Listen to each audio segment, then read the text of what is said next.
everyone, Eve Harrow, Director of Tourism and Education for One Israel Fund. On a beautiful spring day in the Shiloh Valley, because I'm about to talk to Ira and Moriya Rapaport about the self-picking fruits that they have, a farm that they have started here, Bikurei Shilo. But before that, I wanted to talk about what is coming up, my favorite holiday of all the Jewish holidays, Shavuot.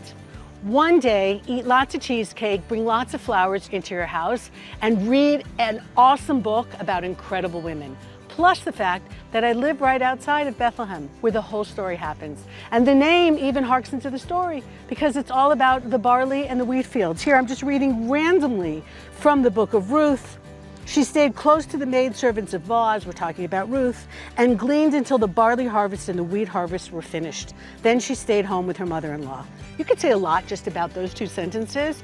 The fact is that this is a magnificent book, and it's a book about the land of Israel. It's a book about chesed. It's a book about loving kindness. This is just a wonderful land to be in and to see it all growing again. The Omer is almost over between the barley harvest and the wheat harvest. The farmers are breathing a sense of relief that the hail hasn't come down, that we haven't had a plague of locusts, that all those things that can happen at the beginning of the harvest season didn't.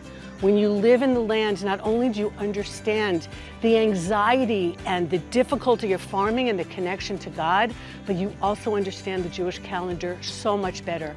I'm watching the wheat bloom all around me. Is Shavuot coming? I don't even have to look at the calendar. Of course it's coming. The land is telling me so. I'm here with Moriya Rapaport Shapiro. This is her family business, their family enterprise, and a long line of things that they have done in this area of Shiloh for many, many, many years. Moriya, thank you so much for taking the time to talk to me, not just about the history of your family, but the history of this area, because the history of your family is tied up with the return of the Jews to the Shiloh Valley. Thank you so much for coming today. We're happy to have you. My family arrived here to Shiloh in 1978. This was when all this area was completely empty, nothing. And they, with 8 other families, had a dream to find ancient Shiloh and build it again. So many signs brought them to right across the street where the Mishkan has been. And they started to build here the new Shiloh. So we were here in the middle of nowhere. No electricity, no water, no roads, no groceries. I was 1 year old. So how did we manage? They brought us water in tank once a week, and we had to recycle every little drop till the next tank came. And for groceries, a little truck went all the paths to Yerushalayim, not roads like today, to bring some supply. So it was hard conditions, but they were very happy because they felt that 2,000 years we were waiting for this moment. 2,000 years Am Yisrael is praying to come back to our forefathers' land. And we had the privilege to be the first people where the Mishkan was, where Hannah prayed, so it was a big excitement. I think God decided that the time has come to fulfill another promise, and He put it in my father's heart. So one day, my father went to the mountain right back here, and he lay down in the ground, and he prayed to Hashem, and he said, Hashem, the time has come for your promise to come true. It says in Yirmiyahu, Od tit'ik ramim ba'arei Shomron. One day you shall again plant vineyards in the land of the Shomron. And I'm willing to do everything for this to come true, to put my time, my energy, whatever is needed. But Hashem, I need your help because money I don't have. So let's make a deal. That was my father's prayer. I'll put myself and you'll provide. So we went back home, and after 2 weeks, he had visitors from New York. My father is a tour guide. And he took them around this area, showed them here, showed them there. End of the day, one of them comes to him and he asks, Ira, maybe you have an advice for me. This is my story. Many years ago, I lent a large amount of money to a friend in my community to start a business. But the guy lost the money and the business did not succeed. He couldn't give me the money back. And he felt so embarrassed that every time he saw me, he went to the other side of the street. And I felt that I'm losing a friend. And I went up to him and I told him, look, our friendship is more important for me than the money. I'm doing okay. If one day you'll have the money, give it back to me. If not, it's forgiven. And to myself, I promise that if he will give me the money back, I won't take it to myself. I will donate it to do something for the land of Israel. Now, a week and a half ago, after all these years, suddenly, the guy gave me the money back. So what do you suggest? What should I do with the money? Wow. So my father smiled a big smile and understood that that's Hashem's answer to his prayer. And he offered him planting a vineyard. And the guy really liked the idea.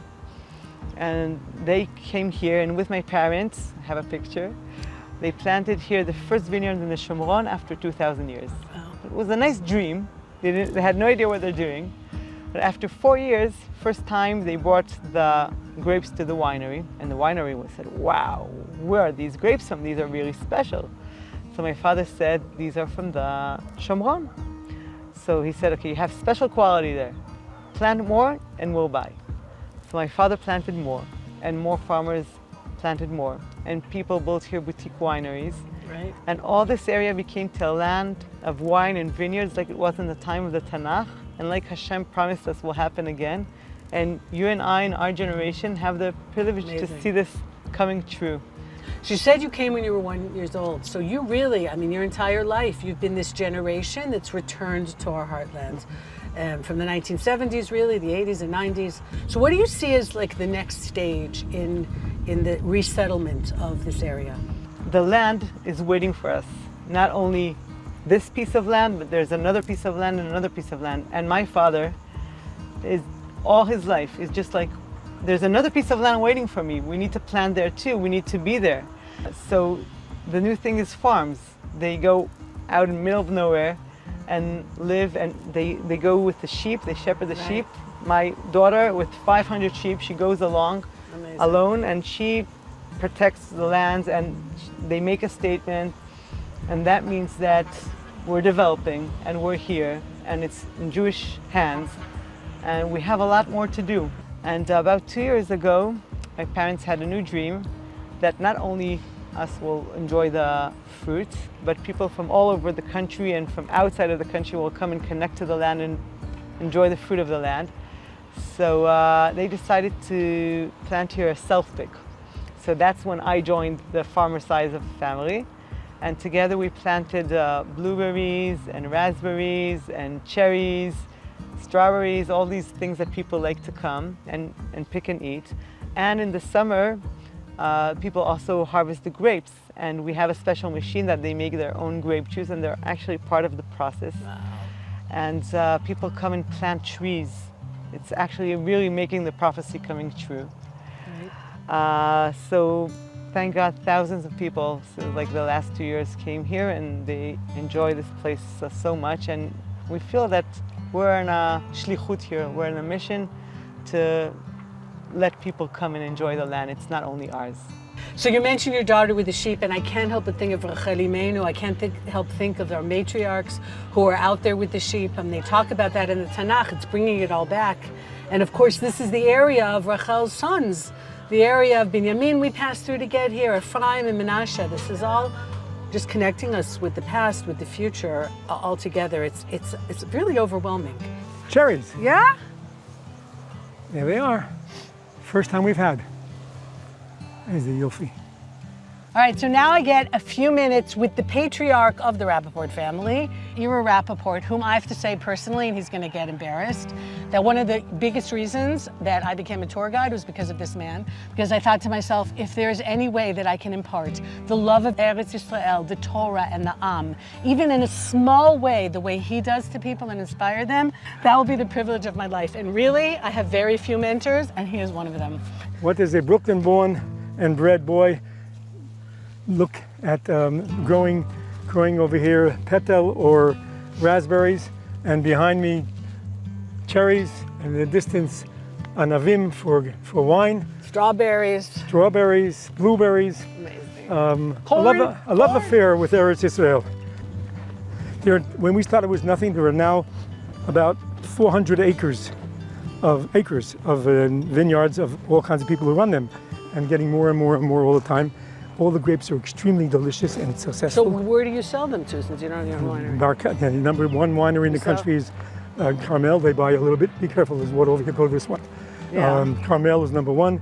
Yerushalayim Winery, Tefferberg Winery, and all of the ones in the area. Those are excellent. Yeah, Shiloh Shiloh, Winery is doing Torah, super. they buy- Wow, there's the Yofi, but the Stekli. Wow. They're the grapes. Look. Those are the grapes. Just came out. Mamash last week, the end of last week, Shabbat. Friday they weren't here. These are the grapes coming up right now. Spring. Mamash nehedar. Haaretz me'od me'od. Ain't safek, too. What a joy to see Ira in his newly planted vineyards, among his raspberries and his blueberries and his strawberries.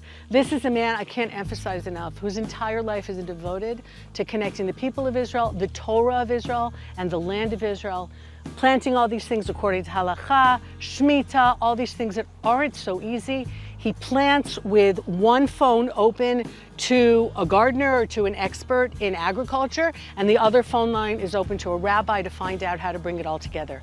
This is what we're doing in the Heartland. So many people. One Israel Fund is proud to be able to be a part of this, to be able to have ensured the growth of Shiloh in many ways. In many ways, the Shiloh block is secured as a block, not just little communities, and that is to a great degree due to One Israel Fund, so that people can bike here and farm here and take hay rides and hike and grow these beautiful things, and most importantly, raise their families. We're doing what we can. If you have been a part of it, then you are a part of this. So have the most wonderful Shavuot. Eat lots of cheesecake. Read the book of Ruth to its depth. It has so many messages. And understand that we are back home. We're back home, we're farming, we're gleaning. And this time, we are not going anywhere.